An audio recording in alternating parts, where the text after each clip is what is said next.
Welcome to the Yankee Cowboy Podcast, coming to you from Dallas, Texas. Here's your host, Tim Wilkins.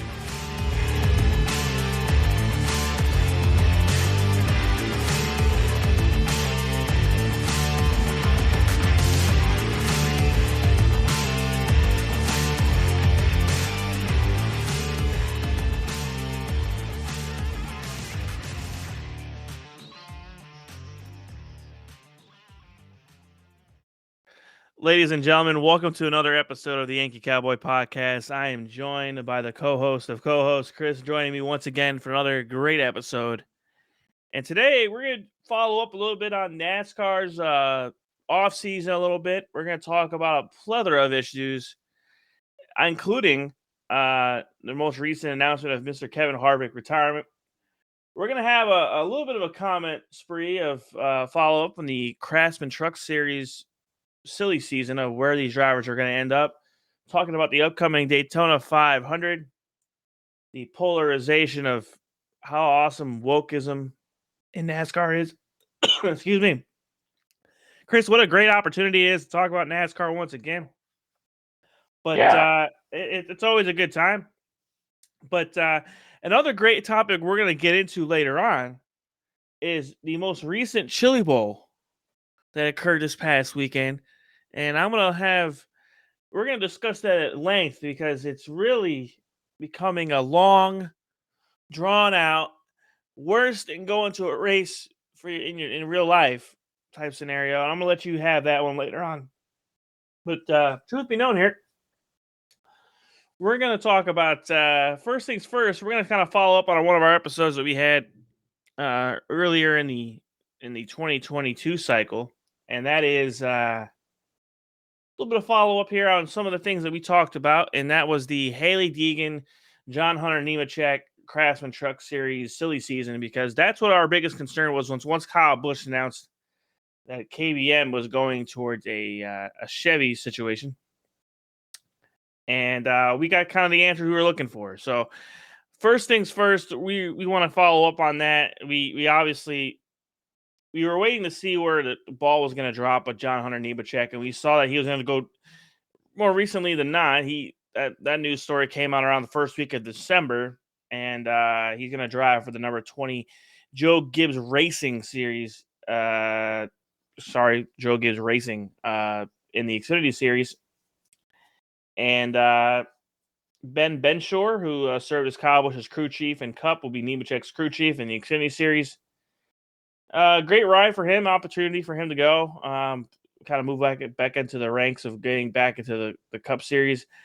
Be interested to see if he goes back to driving for the Craftsman Truck Series in maybe a short term. I don't know how to describe it, but maybe short term, maybe 6 to 12 races, something like that. But Chris, obviously that and obviously the big news story for the Craftsman Truck Series was Hailie Deegan moving to Thor Sport, which obviously everyone was kind of wondering where that was going to play out, but that was a no-brainer. Hopefully she can have some better success, see how that plays out. But I want to hear your thoughts on that. See what you had any thoughts on some of that silly season there at Craftsman Truck Series. Before we move on to the big, I guess, the main event of the evening, which would be the announcement that this happened this past week with Mr. Kevin Harvick. Yeah, Tim. I think one of the things you got to look at from a Craftsman Truck Series standpoint going into 2023 is the fact that obviously we have the series champion Zane Smith returning for another full season. Personally, I felt like he was more than ready to move up full time into the Xfinity Series, but Ford has opted to keep him in the Truck Series for another season to defend his title, and then he's also going to make select Cup Series starts, including the Daytona 500 for Road Motorsports, the team he drives for in the Truck Series. In terms of Hailie Deegan, I think this is basically her third year, and from reading a lot of sources here, and this is it. All the chips are in for her this year. All the cards are on the table. I think this is the epitome of a make or break year for her. She's not proven to have. She's proven she's got speed, but in terms of racecraft, And I think the challenge, obviously, for her is, the lack of practice time. But yeah, this is a make or break season for her. I mean, they're giving her, Ford is obviously with the move from DGR over to ThorSport, going back to Ford, which they were several years ago. She has the entire team that Ben Rhodes had that he won the championship with just 2 years ago, and almost could have won another championship here this past season. So all the pieces that could be there for her are there. The question is, does she have the first of all, does she have the, you could have all the pieces, but ultimately the person who's holding the steering wheel and pushing the pedal down's got to want it. So I think it's going to be interesting to see if she wants it, and obviously the ThorSport organization, they're not even based here in North Carolina. They're based up in Ohio. So you obviously have, in terms of location, majority of the drivers are all based here, but she's here in North Carolina and the team's in Ohio. So, obviously there's a distance gap between her and her team. So how much time is she able to spend with her team, and building that relationship and that rapport is going to be key to really her success. So a lot to play out in 2023. I wholeheartedly agree with you on there. I think, well, there was a video. Obviously, the reason why I bring her up is obviously she brings a lot of eyes to the sport. But the main thing that I kind of was drawn to was the fact that ThorSport, obviously, like you said, was based in Ohio, and maybe she enjoys that a little bit more because she doesn't have to stay in North Carolina as much. She can just it's a very quick flight to Ohio, and obviously ThorSport has enjoyed a lot of success as a team being away from the North Carolina area. But I think you're right. All the chips are moved in on her to hopefully do well. Also, not to bring in the silly season some more, but we all saw ARCA Menard series have some celebrity drivers getting brought into that. I want to kind of get your thoughts on, is NASCAR just trying to get all eyes on deck on see who the heck can show up and race, or are these people going to try to be taken legitimately serious here? Well, I mean, Frankie Muniz, if we're referring to him running the full ARCA Menard Series season in 2023, Frankie Muniz has always been a car guy.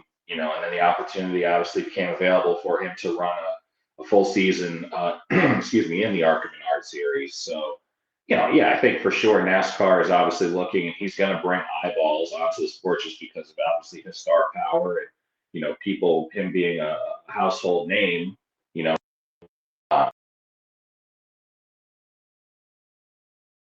Well, I mean, I understand that completely. The one thing you're good. I was going to talk about this in general is I was going to segue into this, but obviously we heard this past week of the retirement of Mr. Kevin Harvick, who, he's been in the series a long time. I think there's no question about it. Into NASCAR, obviously, we're going to go talk in the Cup Series here, but the opportunity to talk about Kevin Harvick's career, the man's had a long career. He's probably one of the few, I would call him the most consistent guy on the track for the longest time. The guy has been there. But for him to announce retirement, I don't think it's a sponsorship issue like was potentially up with Eric Almirola. I think it's time for the guy who says, I want to spend more time with my family. And he also made an announcement with Dale Jr. and a couple other guys to kind of get involved with the Cars Tour, which obviously kind of shows the direction that he's heading into. And I'm just curious to see what your thoughts are on his career. Obviously, he's been around a long time, Chris. I think we watched him since a long time, since 2001. His first race was, I believe, the Atlanta race after Dale Sr. passed away, right? I think that was the first race that he drove, right? Yeah, it was Rockingham, 2001, week after Dale Sr. was killed in the Daytona 500, and Kevin Harvick, obviously, 20+ year career in the Cup Series, won championship in 2014, several Final Four appearances, multiple seasons of I'd say in particular it was 2020 season, which I believe he had 8 or 9 wins that year. It was probably his, in terms of the most successful seasons he's had.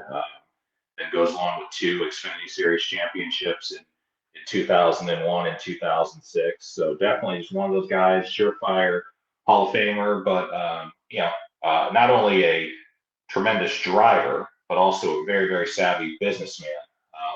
Owned a successful Truck Series organization, KHI, Truck Series and Xfinity Series program, Kevin Harvick Incorporated, and then has transitioned that over to athlete and driver development. So he's got drivers like Ryan Preece, Harrison Burton, Ricky Stenhouse Jr. under his wing, but also Misha Tate, one of the top female UFC fighters. So Harvick's name will continue out there, whether he's driving or not. And obviously, as you mentioned, his involvement with Dale Jr., Justin Marks, and Jeff Burton with the Cars Tour. So certainly be weird not to see Kevin Harvick running full time in the Cup Series after this season, but for sure he still will be around racing.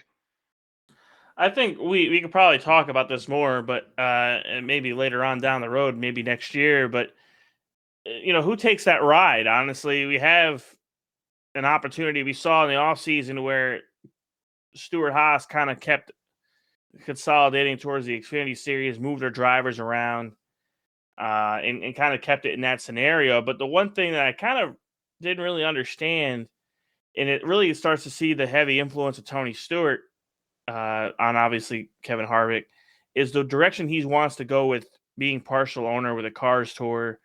Obviously, his son is driving as well. And there's a lot of obviously off-track stuff that he's heavily involved in as well, away from the racetrack. But there is a lot of things that kind of make me go, he's still going to be around, but I don't see him being a commentator. Do you? I do.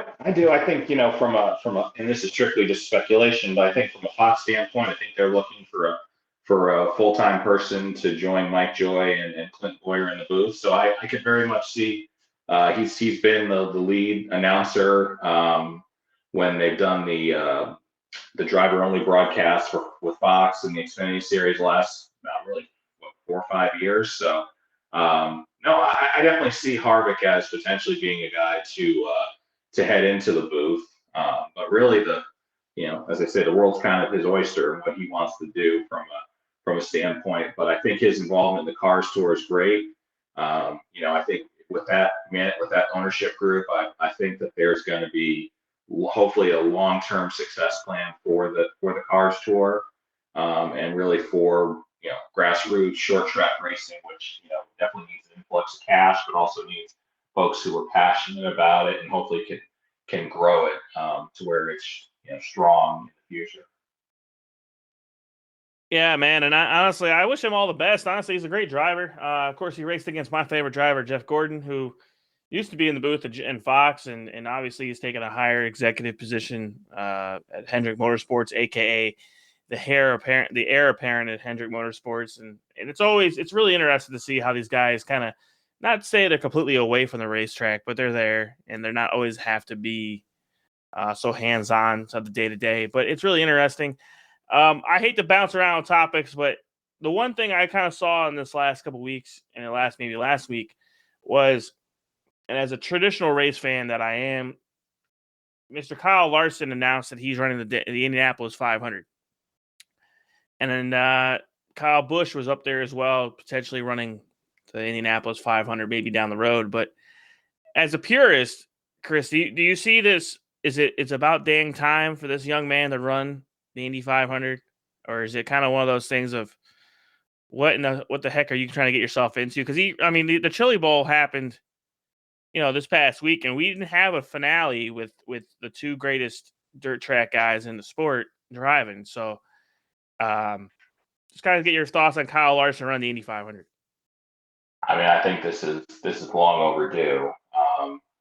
The late great Robin Miller, who passed away in the end of 2021, was a long time reporter for Speed Channel and in the Indy Star, but he said one of his last dying wishes was to see Kyle Larson race at the Indianapolis 500. And, unfortunately, he's no longer with us, but his wish is happening now with Kyle joining forces with Aaron McLaren and Hendrick Motorsports in 2024 for a run at the double with the Indianapolis 500 and the Coca-Cola 600 on the same day. I think that in terms of American motorsports, when you look at Kyle Larson, he is what you would call a throwback. When you look at some of the great drivers of like the AJ Foyts, the Mario Andretti's, the Tony Stewarts, guys who could jump into a wing sprint car and win races, could jump into a dirt late model and win races, can jump into a sports car and win races, and then jump into a stock car. I mean, just his range and ability just to drive the wheels off something is incredible. And with the with the full support of McLaren and Hendrick, I'm not saying that Kyle's going to, not saying Kyle's going to be a surefire favorite, but there's, with his talent and ability, there's no way that you can't at least say that if he doesn't have a competitive car, you can't at least give him a shot to win the Indianapolis 500 next year.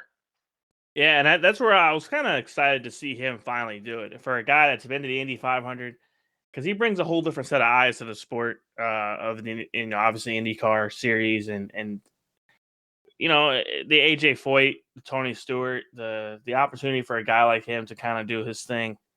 Obviously, doing double duty, that's gonna suck. But I think for a guy that's a quick, I would say not a quick flight, but from Indianapolis to Charlotte's probably a little over an hour maybe, and he can definitely make it for sure. But well, I think, and real quick, I think it's gotten easier for a guy like Larson to do it because now, we figure when Johnny Andretti was the first driver to do the double back in the mid '90s, Tony Stewart, Robbie Gordon, Kurt Busch did it. He was the most recent to do it in 2014. It's gotten easier. The schedule is obviously more condensed, both from the IndyCar side and the NASCAR side. So I think that in terms of him being able to travel to and from Indianapolis back to Charlotte, I think will not be as big of an issue as maybe it was for those guys who first did it.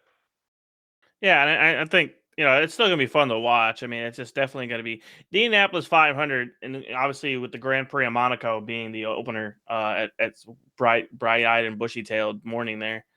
It is always a great Memorial Day weekend tradition of always. And last but not least, I really don't want to spend too much time on Jimmy Johnson, so I'm not going to because the guy shouldn't even be racing anymore. But to hear him buy ownership in Petty G, it really, I mean, honestly, the guy has done everything in the sport. It's like Tom Brady playing football. I mean, at some point, I'm a huge Tom Brady fan, but the guy doesn't have to play anymore. Why does he have to? But at the same time, Jimmy Johnson announcing his ownership stake in Petty GMS and then changing the NASCAR team, to me, that just kind of a big old double barrel middle finger to Hendrick Motorsports. And it's like, really, dude, I understand, you want to be involved in the sport and race and stuff, but what the heck are you doing? I'm going to leave it at that because I really don't want to give it time, to be fair, because it's a disgrace to the sport. The guy should have stayed retired. He had a flawed embargo into an endeavor into IndyCar. Didn't go well. He has money. Yeah, he has Carvana, which is his own sponsorship that he brings over, but it's really he has to race. He has to race in his own Daytona 500. And speaking, and we're talking about Daytona 500 lineup here in a minute, but it blows me away for a guy that's a 7-time Cup champion that can't take a championship provisional, but he has to. They don't have a championship provisional anymore. Oh, is that when that rule change happened? Since they went to the charter system and started doing the charters, and then before that you had the top 35. So yeah, the Darrell Walsh provisional has been gone for. Oh, come on, man! For a little while. Boogie, can't do that, huh? Yeah, but he lived off the last 4 years of his career. Yeah, which it is what it is, man. And speaking of Daytona 500. And I hate to bounce around topics today, but it seems like we have a multitude of topics to cover. We have a lineup of the Daytona 500 that includes the one and only which I literally make this joke ad nauseum all the time. Travis Pastrana is starting for 23XI Racing, or trying to get the provisional ride for 23XI, their third entry into the Daytona 500. And here's the best part about that makes me feel so funny, is that the car is going to be sponsored by Black Rifle Coffee. Now, anyone that knows anything about us as a podcast not only enjoy some great conservatism, but we also enjoy some Black Rifle Coffee from time to time. Not all the time. I got to diversify my coffee. But we all know the type of company. Sounds like we need a sponsorship. Yeah, sounds like we need some good time here. But I will say, it is hilarious that a company that is 23XI, that has woke sponsors on Bubba Wallace's car, has a Black Rifle Coffee sponsorship on a one-off deal with Travis Pastrana. Also, just give you a heads up too as well. You got a couple other guys moving around that are getting starts. You got. It looks like, I think, I could be wrong here, Chris, but I think was it Landon Castle starting for another one-off team? You got a bunch of guys kind of trying to get their in there. Yeah, it looks like Landon Castle's deal is not. It looks like as of us taping that he will not be running the full season for Colleague Racing this year. It's like his sponsor, which was a crypto company, obviously, as many people know, within that crypto space, has been falling apart at the seams. So looks like Landon is not going to be running the full schedule in the number 10 car this year. And that's really, I mean, I kind of, well, crypto, the topic of crypto will be a topic of podcast later on down the road, because I have a huge, Chris is going to have a nice little talk about the Chili Bowl here in a little bit. I have my thoughts and prayers and my thoughts and my P's and keys about some crypto. But as a avid investor in many companies around the world, but to see Landon not get the deal reminds me a lot of Mr. DC Solar. And it's sad to see a guy not, get an opportunity because some crappy business. But let's have Travis. I want to hear your thoughts, man, on Travis Pastrana. Obviously, I make the joke about getting more airtime than Travis Pastrana at the X Games all the time. It's probably one of my classic jokes I say when you get a lot of air on something.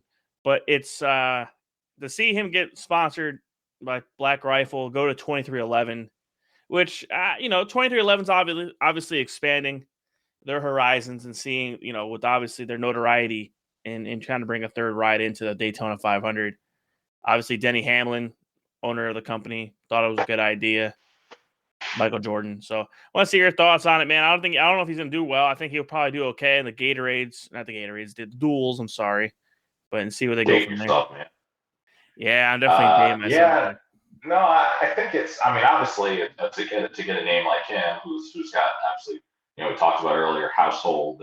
Frankie Muniz talked about household, a household name, to get him back. And of course, Travis, did compete in NASCAR back in the early 2010s. Ran a full season Xfinity Series in 2014, I believe, for Roush. But I think, obviously getting Travis is great.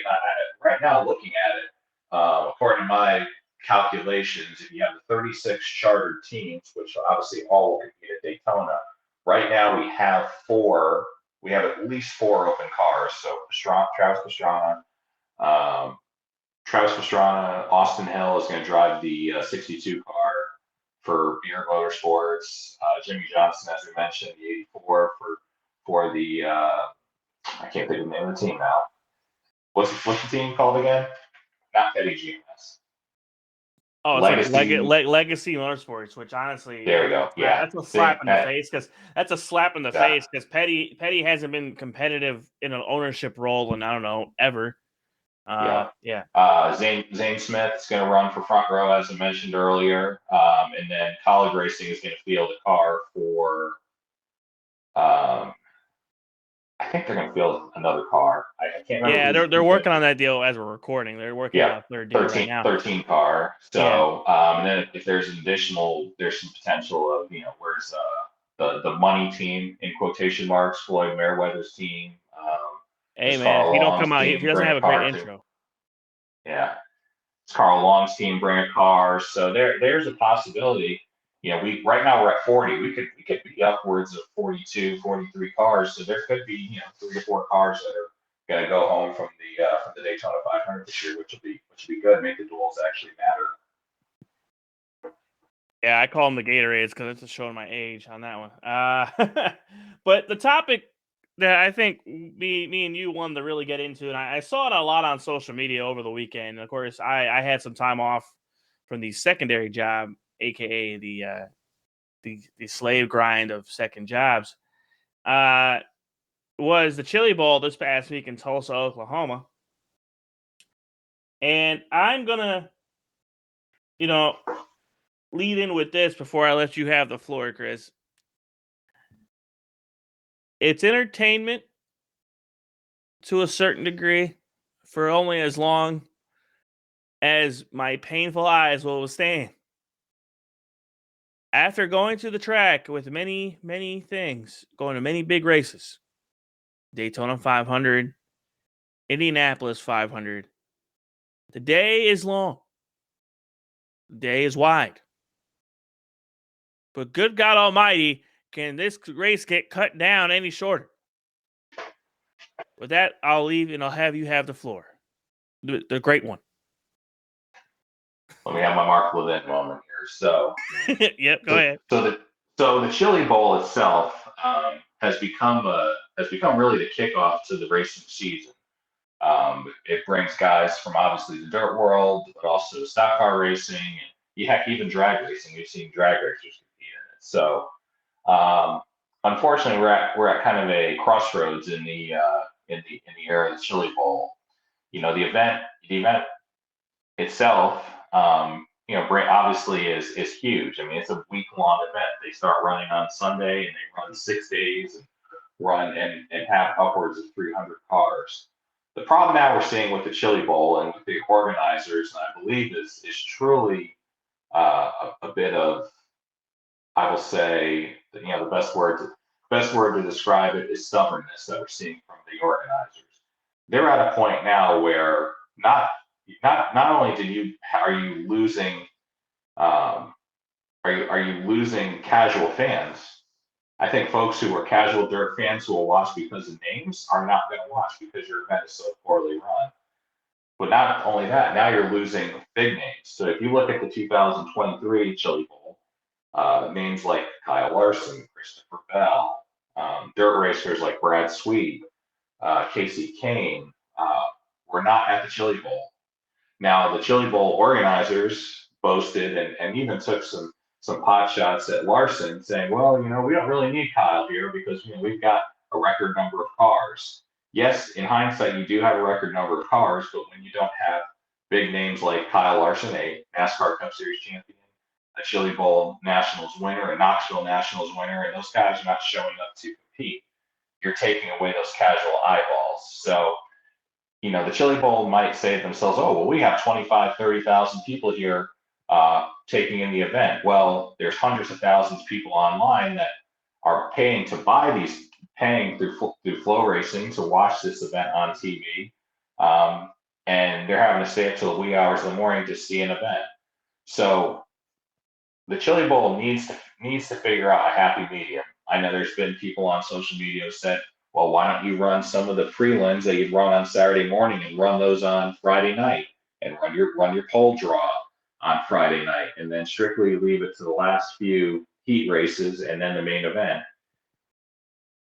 Ultimately, the Chili Bowl itself needs to become a true television event because it will not survive outside of its small little echo chamber that I believe the organizers live in, thinking that everything is fine and dandy. But when it comes down to it, if you do not grow your fan base, that event in the long run, will cease to exist. I'm done. And I'll go in with this and Chris, the length of this. Okay, I think we can talk about this. The amount of time at a track. Okay, and I had the flirtations with going to the Chili Bowl for a last couple of years, but for the last few years, the length in which that this race is on Saturday alone, will turn every fan off. Because think about this. What time do you get there? What time do you leave the house? What time do you what time do you plan on trying to get back home? Do you try to book hotel accommodations? Do you try to make the drive? Do you try to do this, try to do that? And for that event to go to literally, I think they took the green flag. Was it 1:10 a.m. Eastern time? Is that what I have corrected? That'd be correct. 12:50 a.m. was green flag. Yeah, Sunday morning. Okay. Sunday morning Eastern time. So, and obviously it's one of the longest. It is the feature. It is the A main, and it goes on for at least an hour, give or take, a little over. To me, that's just too damn long. I mean, I've been to races with you that it's a bright-eyed and bushy-tailed event. But guess what? You kind of know what you got yourself into. It's a long day. Indianapolis 500 for me was, I would say, a long day as well. It's you try to get there early because of traffic primarily. And it's just, to me, the Chili Bowl, and I let you have that 5 minutes, in my opinion, there has to be a rational explanation for why track prep sucks so damn much that it takes 30, 45 minutes in between mains on a Saturday night when the track has gotten beaten to shit all week long. You'd think the track will be damn near halfway there. But no, they redo it every damn race. It's like watching, I don't know if it's worse than watching paint dry, Chris. I don't know. It is the hardest part about it's probably the hardest part about watching dirt racing, honestly. And as a fan that kind of as a casual dirt track racing fan, it blows me away how I can watch track dryers at a NASCAR race dry a track almost faster than a track prep for dirt racing. It is scary. But man, I hope they do something because it's a great race. It's that and the tour mods and everything else they do on floor racing. It's a great opportunity for race fans to watch a lot of local racing as well. So I hope they kind of get their shit together. But thank God I actually got some sleep and missed that one. Because I actually, halfway through it, I was like, I ain't staying up and watching this. I'm going to sleep. It's ridiculous. But guys, I appreciate. I mean, it was one of those bad situations, man. It was bad. With that being said, man, it's always great to talk to you. We had a shit ton of issues to talk through. But I'll leave it at this, man. It's gonna be a great beginning of the season. I expect no one to tune into the Clash of the Coliseum with Wiz Khalifa. Rolex 24 next week. Oh yeah, I know. That's actually, and I was talking about NASCAR primarily, but yes, the Rolex 24 is next week, which is always a fun event. Here's the best part about it, Chris. You're watching a 24-hour race, right? From the start up, the green flag, a 24-hour race. The Chili Bowl was almost half the length of time as the 24-hour Rolex race. Figure that out from start to scratch the day it started. But the Rolex 24 is actually one of the crown jewels that even I want to go to eventually in my lifetime. I've been to, obviously, the Indianapolis 500, Daytona 500. Have not been to Bristol, but the Rolex 24 is always something that, obviously, if you're there all 24 hours, you're taking a nap somewhere in there, but that's definitely a fun race to go. And then we had the Daytona 5, the Clash, which I don't really enjoy. To my opinion, they should just make that the second race of the season. Take away Fontana. Just sorry, but Fontana is not fun to watch anymore. Just not. It hasn't been fun in years. Hell, if we're gonna go there, why don't you just bring back Rockingham? Just repay Rockingham. That's all they had to do. But they did bring back Wilkesboro, so there is hope that shitty Rockingham will come back. I mean, Goodyear will love that a long time. But that being said, Chris, thank you for always joining me for another episode. I know we talked about tons of issues. Hopefully next week we kind of talk about something, a little bit different than NASCAR, but, it's always a fun topic of conversation. But I appreciate the opportunity as always, my man. Absolutely, man. Let's do it again next week. Oh, yeah, buddy. All right. Thank you for listening to the Yankee Cowboy Podcast. Feel free to follow us on social media via Twitter, Instagram, or Facebook.